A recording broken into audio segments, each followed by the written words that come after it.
Mr. President. At that time. I would ask unanimous consent that the Senate proceed to a period of morning business until 4 p.m. with senators permitted to speak therein for up to 10 minutes each, and the leader be recognized at 4. Without objection. Mr. President, I come to the floor to speak about the floods that were of biblical proportions, as the National Weather Service put it, in Colorado just 2 weeks ago, and the necessity of passing legislation as soon as possible. Senate come to order. Senators with conversations, please take them out of the chamber. Senator from Colorado. Thank you, Mr. President. Again, I come to the floor to speak once again to the floods of biblical proportions that afflicted our state just a couple of weeks ago, and the necessity of passing a piece of legislation, as we've done in the past on the heels of such natural disasters, that will allow my state to access existing emergency transportation funds more efficiently. And this is legislation my colleague and my friend and fellow Coloradan Senator Bennett have introduced, and it's critically important because it will allow us in Colorado to begin rebuilding our battered roads and bridges and highways without having to wait years for relief. Mr. President, in Colorado, hundreds of miles of roads and approximately 50 major bridges have been damaged or destroyed. And I want to put one photograph up that gives you a sense of what happened in Colorado.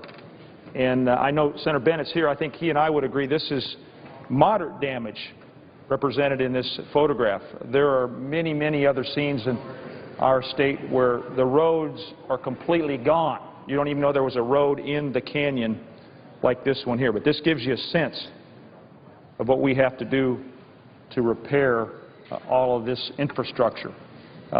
Many towns, as I'm implying, have seen the roads to provide access in and out of their communities severely limited. In fact, there are a couple of communities that have literally been cut off.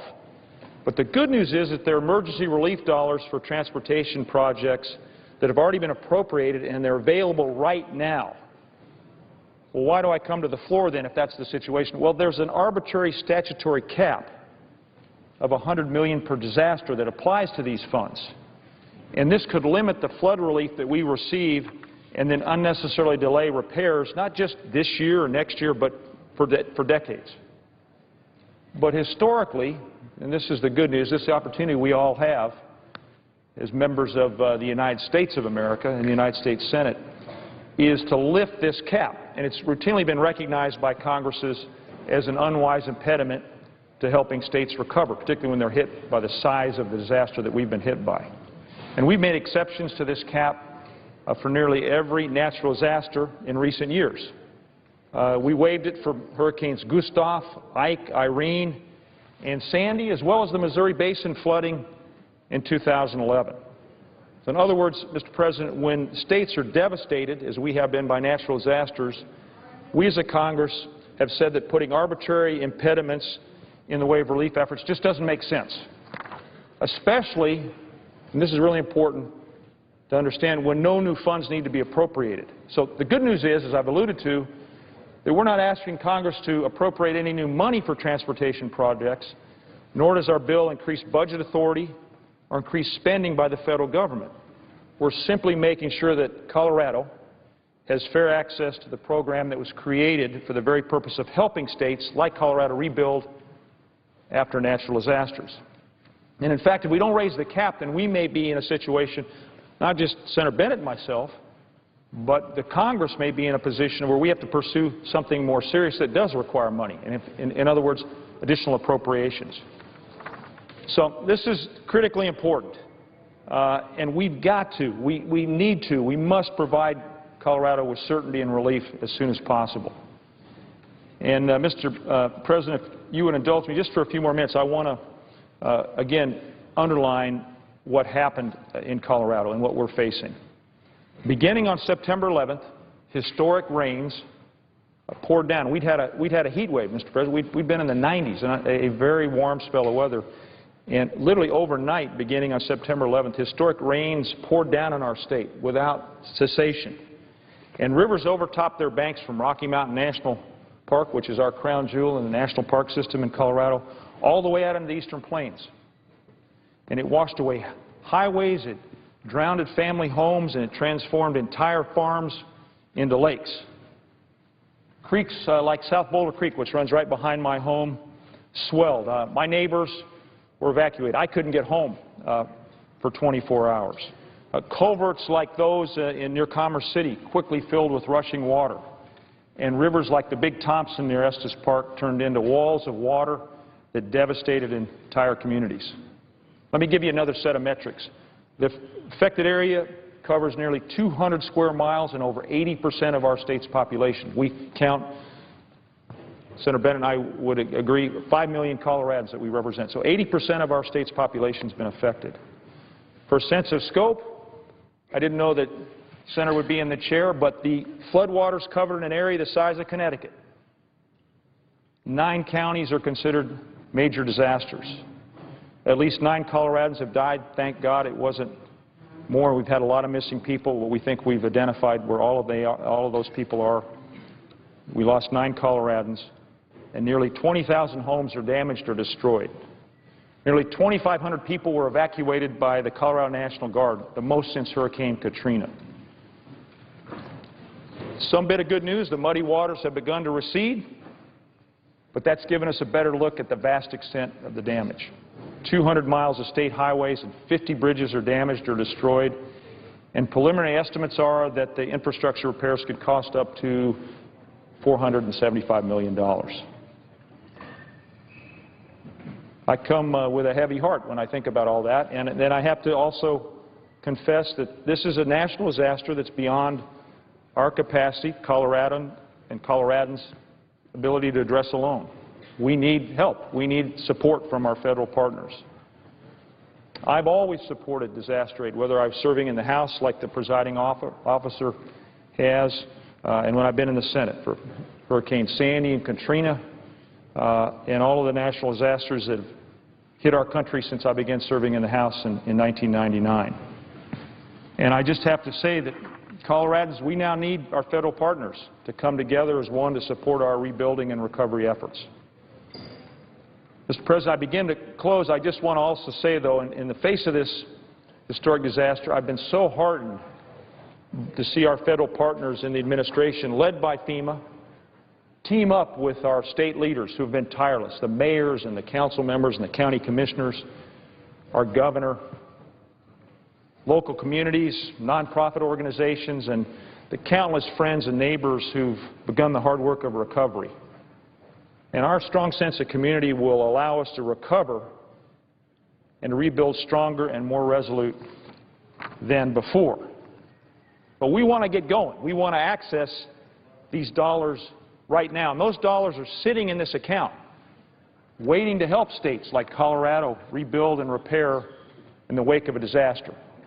And in fact, the U.S. Department of Transportation, I see our chairman of the EPW committee, Senator Boxer, who's such a leader on infrastructure and knows infrastructure policy backwards and forwards, that the U.S. Department of Transportation projects that Colorado, New York, and New Jersey, plus the 11 other states that have projects in the queue, could receive every single dollar they need, and there would still be $221 million in remaining funds in this account available for future emergencies across our country. So, yeah, that's right. Everyone who has disaster-related infrastructure needs can receive relief, and we'll still have significant funds to help other areas that may find themselves in need, like Colorado, New York, and New Jersey.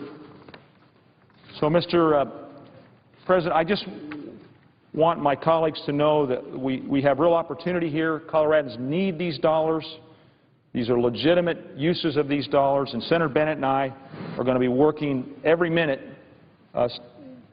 today, this weekend, next week, to make sure that Colorado can to recover as quickly as possible. Perhaps in the light of the challenges we face right now in this Congress of moving the government forward and doing what's right for the American people, maybe this is an example of how we can work together and do the right thing, not just for Colorado, but for the United States of America. For a question? I would be honored to yield to the Senator from California. Well, I just want to say to both my friends, coming from a state that has experienced just too many moments like the ones you're going through, although I would say I've never seen anything quite like this in terms of floods.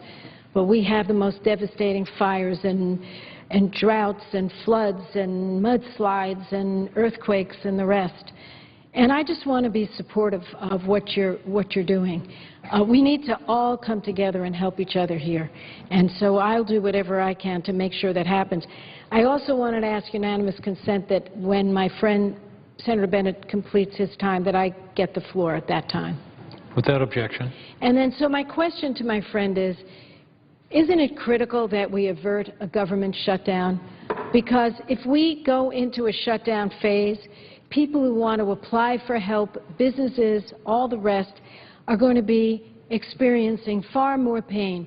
This is just a terrible time to even consider a government shutdown. We have so much we have to do, and I wondered if my friend had thought about that when he voted to keep the government open. I certainly did, and I'm so appreciate the Senator from California's point that she's making. We have been assured that a shutdown would not affect Colorado, but as we all know, there are unintended consequences. And just in the last 24 hours, Senator Bennett and I came to understand that the Utah National Guard, which was sending over a unit that has engineers and experts in flood recovery, probably can't come to Colorado because their funds are going to be limited by the government shutdown. So for all the assurances that this is emergency aid and emergency support, there are always situations where the full weight, if you will, and focus of all these good people who serve us at the local and the county and the state and the federal government will be affected by this shutdown. So it's all the more important. We feel it in Colorado. And the other thing I would add, and then I want to cede the floor to my good friend Senator Bennett, but what's been remarkable in Colorado is the partnership between the local, county, state, and federal government. It's been seamless for the most part. And then you mix in the NGOs, the Red Cross, the Salvation Army, and then just citizens who hear the call and have come to work to muck out basements, to cut up debris, and the spirit of community in Colorado has never been stronger. We ought to reflect that here. We were sent here to reflect that approach. That's America at its best. So I thank the Senator, and if I might, I want to yield the floor and look forward very much to hearing the remarks of my friend and colleague, Senator Bennett. Thank you, Mr. President. Senator from Colorado. Thank you, Mr. President. I'd like to first say thanks with great appreciation to the Senator from California for her words. This is a time when we need to pull together. We've been there for other places, in Sandy and other things, and now it's time for the country to embrace Colorado, as my senior senator so eloquently said. And I know he may have to leave the floor, but I just want to say before he does how much I have appreciated his leadership in all of this. It's made a huge difference. You know, the work that's really being done is the work that's on the ground, as Senator Udall was saying. That's the most important work, the first responders, neighbors helping neighbors. But it also has been a time when our political leadership, I think, has come together in a way, at least for once, not to get in the way and actually to try to support the people that are just trying to serve their friends and neighbors. So I want to say thank you to Senator Udall, my senior senator and my friend, for his leadership. As he mentioned, our state is a long way from recovering from the floods that have inflicted so much damage over this month. The damage has been historic, Mr. President. Based on the latest estimates, over 16,000 homes have been seriously damaged. Thousands have been destroyed. The floodwaters consume more than 2,000 square miles across Colorado's Front Range, an area about twice the size of Rhode Island. Just to give you some sense of the scale, it would be as if Rhode Island were completely underwater twice, or as Mark Udall said, Senator Udall said, as if it covered a state the size of Connecticut. And the floods have tragically killed at least 9 Coloradans. We hope that number won't go up, but we don't know whether it will or it won't. Over the weekend, I went to Jamestown, a small community about 14 miles northwest of Boulder, Colorado, and Tara Schettinger, the mayor of the town, showed me around. Mr. President, the damage to that one town was simply unbelievable. It was as if a bomb had gone off in the middle of this community. The flooding destroyed over a fifth of Jamestown's homes, half of its roads. both of its bridges, a central fire hall, and much, much more. The storm killed Joe Hallett, age 72, the beloved pillar of the Jamestown community. The mayor's house was right next to Joe's house, and the mayor's house is fine. Joe Hallett's house was destroyed by a mudslide that came down from the very top of the hillside, the very top of the mountain behind his house, killing somebody who has been the glue of that community. I got a couple of quick photos from the visit I want to share just to give you a sense of the scale of this damage. Mr. President, this used to be Main Street in Jamestown. You can see it passing between these two utility poles on either side of what is now a raging river. Main Street is gone. It's not the asphalt that's gone. The whole street, the roadbed is gone, and all that remains is a torrential river that ran in a bank completely, ran in a completely different place than it does today. This photo shows the end of Main Street in Jamestown. My deputy chief of staff took that picture. This is what Main Street used to look like. This is what Main Street in Jamestown, Colorado looks like as we stand on the floor of the United States Senate today. I will say, and my senior senator is still here, it was amazing, the resilience of the people in this community. The sense of humor that people had, the sense of community that they had. There were probably 30 people or so left out of a town of 300 people that had come back to see their belongings, that had come back to secure what was left of their homes, and what they were talking about was how they were going to rebuild this community together. And there were tears from time to time, as you naturally would expect there to be, but what really came through, as it always does in the back ends of these disasters, was the human spirit that we see in each one of our states. But we're particularly proud of the Coloradans that are struggling together to get through this incredibly difficult time. In my mind, these are the most heartbreaking pictures. People who have dedicated their lives to being able to secure a home for their families, who, by the way, had no expectation there and other parts of the state that they would ever be affected by a flood, and to see everything lost. One woman came up to me while I was there, and she said this was our house, which was in reasonably, not, some decent shape compared to some others that I had seen. But then she had a rental property down the road in which she had invested her life savings. She has no flood insurance, and she said, I just don't know how we're not going to go broke as a result of this piece of bad luck. I also saw in Evans, Colorado, a rural community near Greeley in the northeastern part of the state, 2 trailer parks that have been entirely destroyed by floodwaters from a mile or a mile and a quarter away. In the middle of one of these trailer parks, there was a cement pipe, Mr. President, that was about this tall, sitting underneath a carport. The thing must have weighed tons. Huge culvert pipe that had come from a mile and a half away through these raging waters to position itself in this trailer park. And these people who live there, who work in agriculture in our state, who clean hotels in our community,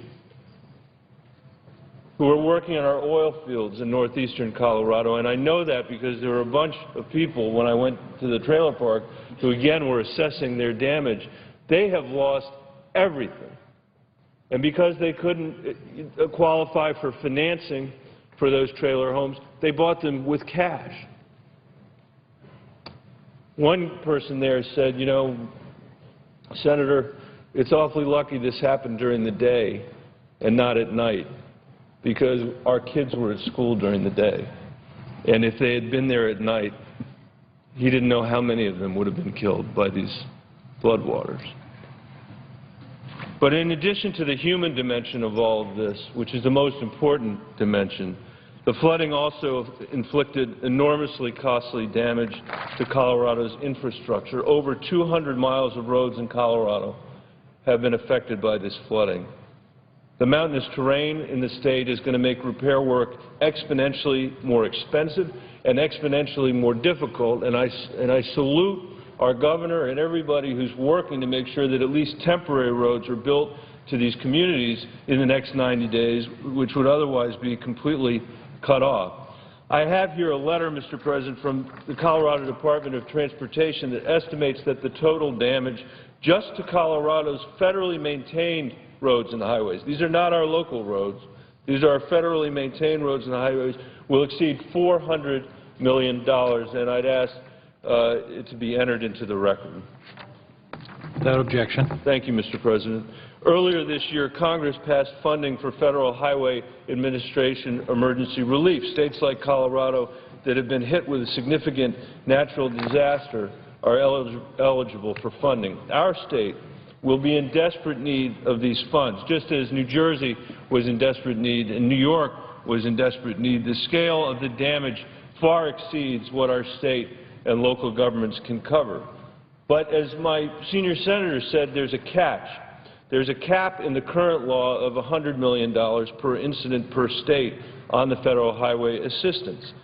I have another letter, Mr. President, that I'll enter into the record from our Governor Hickenlooper urging Congress to raise the current cap on emergency funding and explaining why this is something that Colorado desperately needs to be done. And Senator Udall and I have a simple bill that would raise the $100 million cap for Colorado for emergency funding for our highways, matching what Congress has done, as Senator Udall has said many times previously. In fact, as far as I know, every time that an issue like this has arisen. We've already talked to the Congressional Budget Office about this. They've looked at the bill. They've told us that it will not cost the federal government one dime because the money is already there. It's already been appropriated. It just needs to be used for the purpose that Congress laid out, to help states with major disasters that inflicted cost damage on that state's highway system. Colorado needs this Congress to act, and act now to get this done so that Colorado can access the highway aid we will clearly need to recover in the coming months. By the way, Mr. President, this $100 million cap on emergency funding for the Federal Highway Administration, as I mentioned earlier, has been lifted many, many, many times before. It is done routinely and swiftly by this Congress following other major disasters when it's obvious, as it is in our case, that federally maintained highway costs will exceed $100 million. We lifted it for the Sandy states, as I've pointed out, earlier this year when we passed the Sandy Supplemental on January 29, 2013. We lifted it on November 18th for Hurricane Irene and the Missouri River Basin flooding.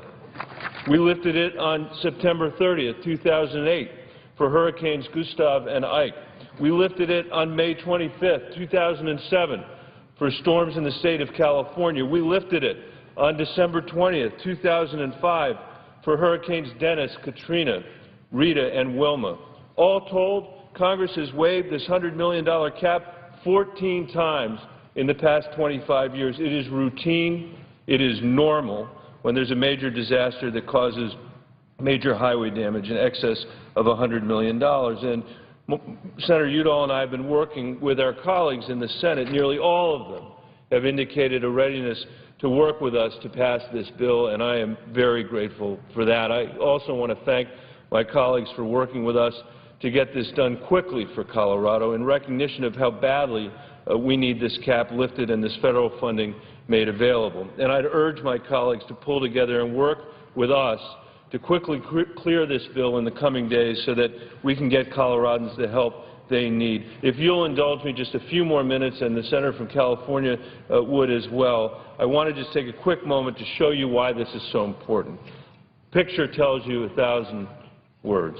I want to show you, especially when I'm the one that's speaking, I want to show you the damage to Colorado highways as a result of this historic funding. This photograph was taken during a helicopter tour by Vice President Biden and Governor Hickenlooper and FEMA officials of flood damage in Greeley, Colorado earlier this week. You can see a huge portion of the road is washed away and the water has breached a dam. By the way, I want to say that FEMA has just been doing a tremendous job with our local and state officials. This is a section of Highway 72 that collapsed and washed away after a flash flood tore through Coal Creek near Golden, Colorado, which is outside of Denver. Or maybe in Golden they would say Denver's outside of Golden, but this is what the road looks like there. A bridge to the south side of the town of Lyons is gone. You can see these huge portions that have broken off.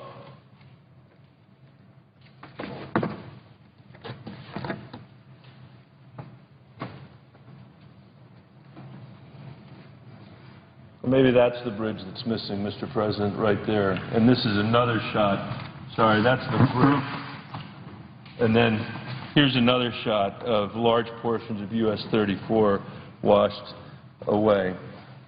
I know the senator from California would like to speak, but I've got, is that all right? I've just got a couple more that I wanted to show you.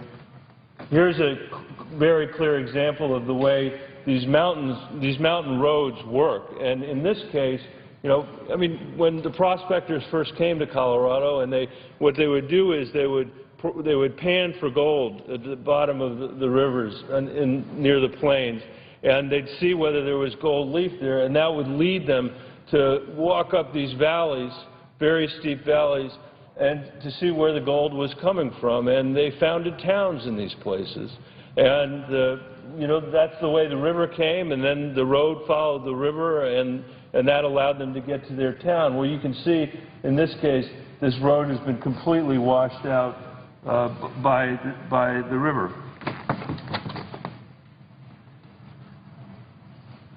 This is just another instance of mountain roads where you can see below, the drop-off below what used to be road, but no longer is.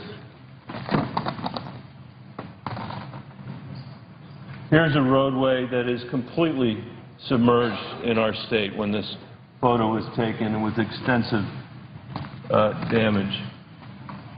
And then this ribbon of what used to be a ribbon of pavement, just now fragments in the remaining water. In times of disaster in this country, we've stood together time and time again, and working on behalf of the people of Colorado with Senator Udall, that's what we're asking for again. We've pulled together with all of you, and we're going to need all of you to pull together with us. You know, the Founding Fathers had a lot of work to do, and they're often quoted around this place, but they were engaged in founding a country, not dismantling one, and this is a reminder of why their vision was so important, and why people, frankly, are counting on us to carry this on for this generation of Americans and for the generations that will follow us. Mr. President, with that, I say thank you for your indulgence, and I yield the floor. Mr. President. Senator from California. Well, let me say to my friend from Colorado, you're right about a picture being so powerful, having shown my share of those types of photos. But I think that you underscore why it's important to have a national government. You and your colleague make the point, as did the senators from New Jersey make the point, in New York and California, regardless of party, that many times these natural disasters are just too much for any one state. And that's why we need a national government that works well, not one that teeters on the brink of shutdown because political parties get in these partisan disputes and seem to lose their way. And as one who feels we have a very clear path ahead, there is no reason for us to add to the uncertainty that your people face right now because you don't have your particular funding laid out clearly at this point. We don't need to add a layer of fear that this government is not going to function. I want to thank my friend.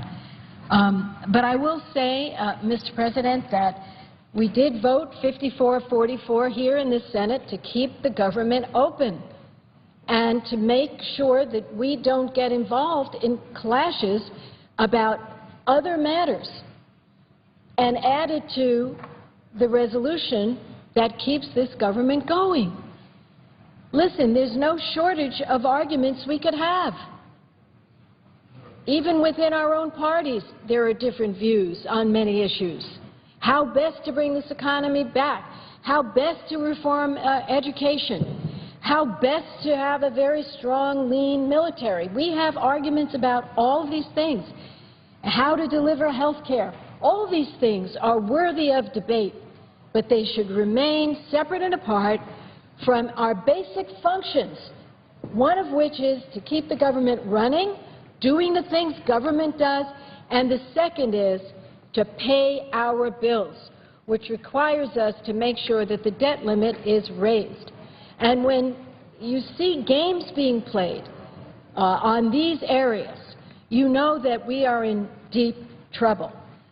Now, I see my leader, Senator Reid, on the floor. With his leadership, we passed a bill to keep the government open. And all John Boehner has to do as Speaker of the House, I know the House well, I served there for 10 years, is put our bill on the floor and let the people vote. That is democracy. You don't have to have every Republican support it. You don't have to have every Democrat support it. Put the bill on the floor. When I was there, I served with many different speakers. I have to say, in my time, Tip O'Neill was the greatest. And why was Tip O'Neill great? And why can John Boehner learn from Tip O'Neill? Because Tip O'Neill knew what his function was. It was to keep this country going. It was to give a sense of certainty and calm to the people, that even though we could debate all kinds of things, including whether to go to war or not, or how to deal with many problems, we would keep the government going. We would pay our debts. Do you know, when Tip O'Neill was Speaker, Ronald Reagan, Republican Ronald Reagan, asked Tip O'Neill to increase the debt ceiling many, many times. Over the period that Reagan was president, he asked to raise the debt ceiling 18 times. Now, did all of us agree that the debt ceiling should be lifted? No, and a few voted no, and that was fine. No one played games. And Ronald Reagan was very clear on the debt ceiling. He said even any talk about not raising it was a problem for this economy. And he said it way more eloquently than I, as the great communicator. He said even the thought of a default was dangerous for our economy. And yet you have Republicans in the House in particular marching down that path, and also marching down the path right now to shut down this government. We're just a few short days away. And I don't know about you, Mr. President, but I know that I did have a meeting with my staff to explain what could happen. And people act as if a government shutdown doesn't mean pain. It's a dangerous game, and it has devastating consequences for our families. Not only the people that rely on their work for their country, whether they are serving in the military, on the military side or the civilian side of the defense establishment, or in the Social Security Administration, or the Medicare Administration, or the FBI, or the food inspectors, or the highway inspectors. I got to say, the Republicans keep saying, we don't want to shut down the government. Believe me, we don't want to shut down the government. We just want to stop the Affordable Care Act. Well, you tried 42 times. You had an election over it. Give it up. This is a democracy. Run candidates who want to repeal it. That's fine. That's fine. We had that in the last election. President Obama won. I know people aren't happy about it. I understand that. I wasn't happy when Republicans beat my Democratic candidates for president. I wasn't happy, but I didn't shut down the government. I didn't demand that their signature accomplishments be repealed. I lived with it. And I'm not you know, the only one. We all did. We all accepted it. That's democracy. You have an election. There's winners. There's losers. Suck it up. Stop complaining. Go register your friends. Tell them vote against Barbara Boxer. Go tell them. Vote against the Democrats. Go do it. It's fine. That's what elections are for. But once the election is over, and in this last case, it was a central issue, work with us to make it better. Senator Cardin and I were on the floor the other day pointing out that we voted against the prescription drug benefit for Medicare for basically two reasons. One, we thought it was going to cost too much money for the government because in there it said that Medicare could not negotiate for lower drug prices. So it was a giveaway to the drug companies. They couldn't negotiate for lower drug prices. And lastly, there was a great big donut hole, so after you got a certain amount of drugs, you had to get no benefit at all, and seniors were risking their lives to get through that period of time. You know what we did? We didn't try to repeal the prescription drug benefit. We tried to fix it. And here's the great news. In the Affordable Care Act, also known as Obamacare, we fixed the donut hole. We're closing it, and now senior citizens are not going to have to cut their pills in little pieces while they wait for that donut hole period of time to pass. So there are a lot of pathways forward for the Republicans in the House. Follow history and tradition, which says that we have two basic things we must do. Keep this government open and pay the bills that we incurred. Simple. It's not complicated. If anyone tells you it's complicated, laugh, because it isn't. If you're a family and you incur bills, you pay them or you're deadbeat. In the old days, people used to go to jail. We stopped that. Now we have bankruptcy filing. Pay your bills, Republicans. Pay your bills. Keep the government going. Very simple path. Take our bill we just passed. It's neutral. It has no policy in it. It keeps the spending going.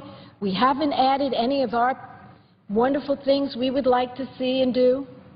We kept it clean, put it on the floor, it passed 54 to 44, and voted. And people who want to shut down the government will vote no. That's their right. And people who want to keep the government open will vote yes. There'll be Republicans on either side, there'll be Democrats on either side. But what we hear is happening is they're going to bring it back and they're going to put more of their favorite things on it. The favorite thing. Who knows what they'll pick? They've got a lot. They want to shut down the Environmental Protection Agency. They want to stop us from cleaning up the air and the water.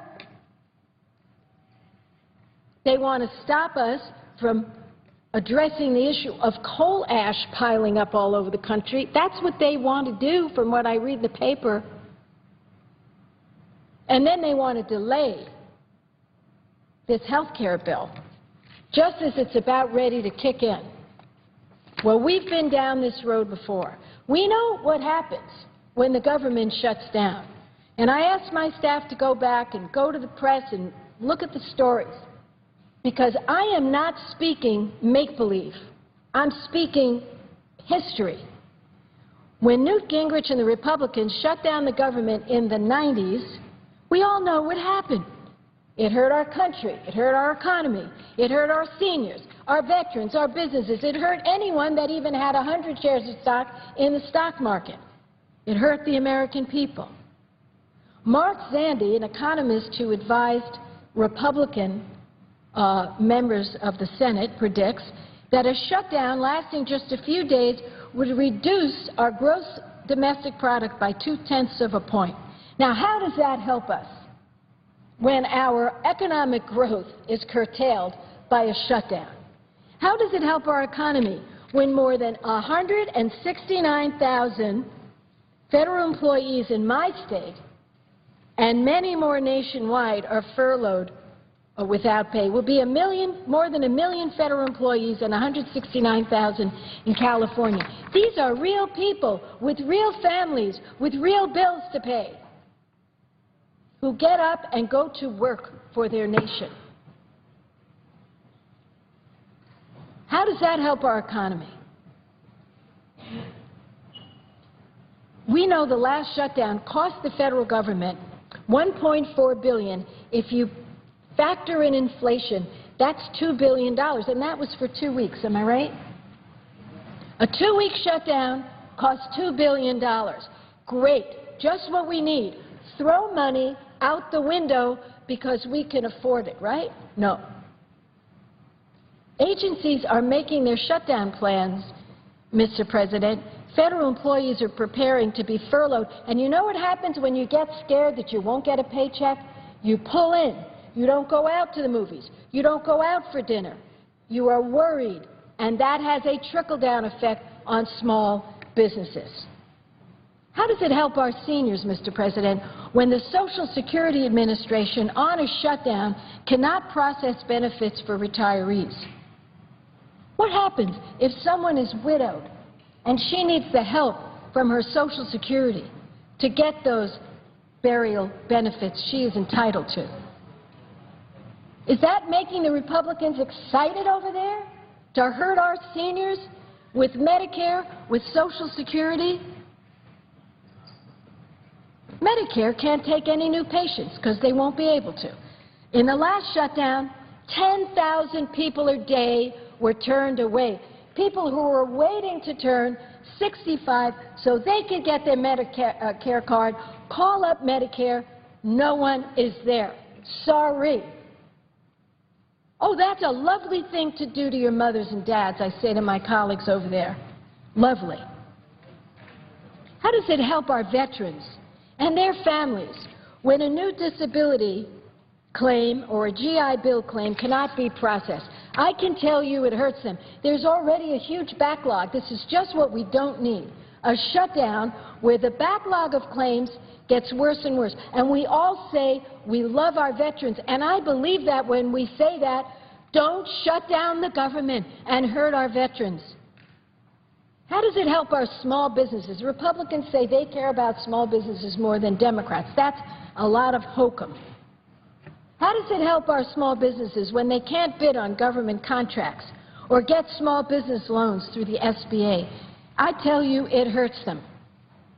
How is it going to help the more than 14,000 government contractors in California who may not get paid for their work on time? They will be hurt badly. They have bills to pay. They have employees to pay, and they won't be able to pay them. If you ask the average working person how close they are to really seriously being homeless, not be able to pay the rent, it's only a few weeks for a lot of our people. And I would ask, how does it help our health in this country when the EPA cannot clean up toxic Superfund sites? Those sites harm our families. They harm our children, and they'll be shut down. How does it help our fight against cancer and Alzheimer's when the NIH cannot enroll patients in drug trials? You know, if you ask people who the real enemies are, a lot of times they'll say, we worry about someone in the family getting a heart attack, getting a stroke, getting Alzheimer's, getting cancer. How does it help our families when the NIH can't enroll patients in drug trials and the CDC can no longer monitor new avian flu cases? And you tell me, Republicans who want to shut down this government, how does it help our businesses who, like our restaurateurs, our people who run hotels, when tourist visas cannot be processed Tourist visas will not be processed, and people who are waiting to come to America to stay in our hotels are turned away. That is bad for this economy. If my colleague wants to know how much longer I'm going, it's going to be a good 20 minutes more. Oh, thank you. How does it help a family buy a house when the FHA can't process the loan? The American dream of owning a home is postponed. But that's what's going to happen. And tell me, how does it help a single mom when she can't get help from HHS in collecting child support to feed her family? And how does it help the families in Colorado? Their homes and roads and bridges destroyed when the National Guard, we just learned from Senator Udall, cannot start their work until the government reopens.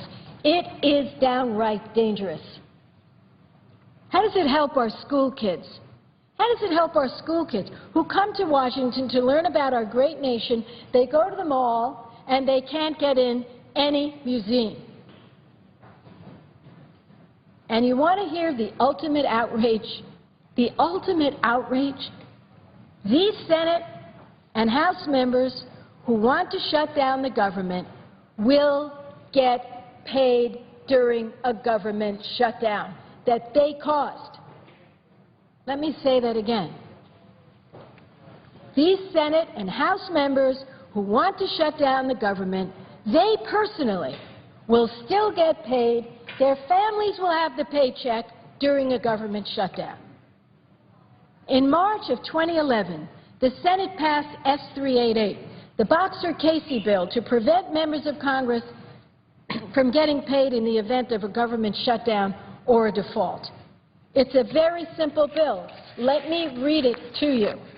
Members of Congress and the President shall not receive basic pay for any period in which there's more than a 24-hour lapse in appropriations for any federal agency or department as a result of a failure to enact a regular appropriations bill or a continuing resolution, or if the federal government is unable to make payments or meet obligations because the debt limit has been reached. Our bill, I'm proud to say, passed the Senate. Senator Casey and I wrote a letter signed by 14 of our colleagues to Speaker Boehner and the Republicans, asking that they bring up and pass our bill. In that letter, we said, members who want to shut down the government should not continue to receive a paycheck while the rest of the nation suffers the consequences. Members of Congress and the President should be treated no differently than any other federal employee. We, too, should have to face the consequences of our actions. Speaker Boehner? Oh, we had time to put lots of other things on the docket, but not our bill. Not our bill. And so we introduced a new one. So I'm here to say we have a bill. It's called S-55. It says the same thing. We're not going to get paid if we don't do the two basic functions we have to do: keep this government running and raise the debt ceiling. So I really want to ask, how is it that Republicans who are urging a shutdown of the government by virtue of their votes, and we have them in the Senate, why are they not co-sponsors of our bill? They don't care if the government is shut down. Get on my bill. I mean, I invite Senator Cruz, I invite Senator Lee, I invite them. They spoke for 21 hours, I think it was. Wow. That took a lot of strength. Maybe they have strength left to pick up the phone and call me and go on my bill. So they won't get paid. Because as of now, they will. They want to protect their pay. They want to protect their families. Some of them even suggest taking away the employer contribution from our staff that is treated like almost every other employee in with a big employer, an employer contribution to health care. They want to take it away, but they want to get paid during a shutdown. So pick up the phone, Senator Cruz, and call me. I'll be delighted to hear from you, and let me put you on my bill, because that'll be very helpful. And then we can email all of your friends and tell them to get everybody else on the bill, and maybe, just maybe, we can make a little sacrifice if things go wrong. By the way, there's no reason for things to go wrong. We just passed a good bill, a clean bill. What we know is we're going to have arguments over health care, we're going to have arguments over Social Security, we're going to have arguments over the best way to move forward with sequester. That's fine. There's a time and a place. You don't put those issues on a continuing resolution to fund the government. You don't put those issues on a debt ceiling. And as Ronald Reagan said, put our economy in a very dangerous and precarious situation. Now, if you listen to the speeches of my colleagues, the 21-hour speech, the others, if you take away the time that was devoted to Dr. Seuss, most of it was about the Affordable Care Act. So I think we ought to take a look at the Affordable Care Act. This is the terrible piece of legislation that certain colleagues of the Republican side say is so terrible they're willing to shut the government down. Right now, because of the Affordable Care Act, 3 million young adults are on their parents' plan. Oh, isn't that terrible? 3 million of them can stay on their parents' plan. I want to know why they would shut down the government and kick those youngsters off their parents' plan, because that's what they will do. They don't tell you that, but we won't be able to enforce this law. We won't have the funds. They would kick these kids off their parents' plan because, frankly, the law would be, in effect, suspended. And if an insurance company said, well, you know, we're just not going to do this anymore, those youngsters are out of luck. So that's the first question I ask them. Why do you want to kick 3 million youngsters off their parents' plan? Now, 71 million Americans are getting free preventive care like checkups, birth control, and immunizations. 71 million Americans. So now when you don't fund this bill, delay it, or fool around with it, forget this. So now 71 million people who could have gotten immunized don't get immunized, a good bunch of them, because maybe they can't afford it. Under the Affordable Care Act, it's free, and they get sick, and then you catch what they get, and tell me how that makes America a better place. I'm waiting to hear. No one has told me how it makes America a better place when we kick children off their parents' plan, or we take away immunization or birth control or checkups from our people. You know, I mentioned this before. Senator King was talking about how, as a result, when he was a youngster, he worked here, and he had health insurance. And the health insurance allowed him to get free medical checkup.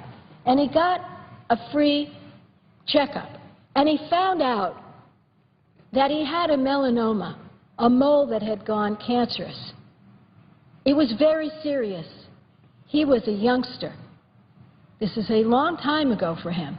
And he said, as a result of that, he is with us today, living and well, and here to fight for health care.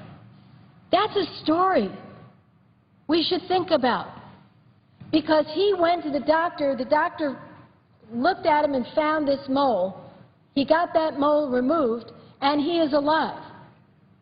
Tell me why Republicans want to take away free preventive care from 71 million Americans. That's what the Affordable Care Act does. They call it Obamacare because they pulled it, and when they say Obamacare, it's less popular. So I'll call it Obamacare, and I thought the president was really funny when he said, you know, after this law is out there a few years and people like it, the Republicans will stop calling it Obamacare. I thought that was a moment of levity that had a lot of truth to it. Now, listen to this. This is another benefit the Republicans would delay, stop, and put in jeopardy. They'll even shut the government down. They don't like the fact, I guess, that 17 million children with pre-existing conditions like asthma and diabetes can no longer be denied coverage. So I have to ask them, what's it you got against kids? In the past, and I've met the parents, if a child had diabetes, if a child had asthma, the insurance company said, sorry, you're out of luck. Because of the Affordable Care Act, Obamacare, children can no longer be denied coverage. And I met little kids, and I don't know if you've done this yet, Madam President. I've met these little kids who have benefited, who have gotten the care, who are doing well, because the moms and dads don't have to wait till they're gasping for air or have an absolute breakdown, and then they have to rush into the emergency room where they're patched up and don't get the kind of care that they need. Now, here's another thing. I don't understand why the Republicans feel it's a good thing for insurance companies to be able to cancel your health insurance when you get sick. That's what used to happen before Obamacare, before the Affordable Care Act. Remember, this law has been in effect for 3 years. So all these benefits have gotten into place. No more lifetime limits. I remember once looking at our insurance policy many years ago, Madam President, that my husband got through his employer, and we thought it was a great plan, and then we looked at the little print and it said, when you reach a cap of $250,000, no more health insurance. Now, anyone can tell you who has the misfortune to get a serious condition, a disease, that you can bump up against that cap really fast and no more insurance until you pray to God that you're 65 and you can get Medicare. So we immediately said we have to look for a different policy that has no caps, and of course it costs more. Under Obamacare or the Affordable Care Act, no more lifetime limits, no more annual limits, and the Republicans are so distraught at these reforms, they're even willing to shut down the government. They're willing to delay Obamacare. They're willing to defund Obamacare. They're willing to repeal Obamacare. Well, let me tell you, this is a pattern, and I'm going to tell you the pattern. I'm going to show you what happened when a Democratic president in the 60s came up with the idea for Medicare. I'm going to tell you what the Republicans said then. This isn't something that just happened to the Republican Party. They have been fighting these kind of benefits since, I think, decades and decades and decades. They fought Social Security in the 30s. But I'll just go to Medicare. Dick Armey said in 1995, he was the Republican House Majority Leader. He had Eric Cantor's job. He said Medicare is, quote, a program I would have no part of in a free world. Earth to senior citizens, wake up. The Republican leader of the House in 1995 said, Medicare is a program I would have no part of in a free world. That same year, after leading an effort to raise premiums and costs for senior citizens, Newt Gingrich predicted that Medicare was, quote, going to wither on the vine. So when you hear these Republicans rail against Obamacare, they railed against Medicare. They railed against Social Security. This is history. This is history. This is why there's a difference in the parties. And listen to this. In 1965, this is what Senate Majority Leader Bob Dole said on the floor. Now, remember, he bragged about this in 1996 during this Medicare fight. He said, I was there fighting the fight, voting against Medicare, because we knew it wouldn't work in 1965. Really, the Republicans knew that Medicare wouldn't work in 1965. Here it is, 2013, and people are saying, don't you mess with my Medicare. Don't you touch it. Whether they're Tea Partiers or right-wing Republicans, moderate Republicans, liberal Republicans, Democrats from left to right, they all say, don't mess with my Medicare. But look at where the Republicans were. And look, don't forget, Paul Ryan's budget destroys Medicare, destroys it. And it would never look the same if he had his way. Now, I will even go back further in history and show you some of the things that the Republicans said about Medicare when it was brought to us by the Democrats.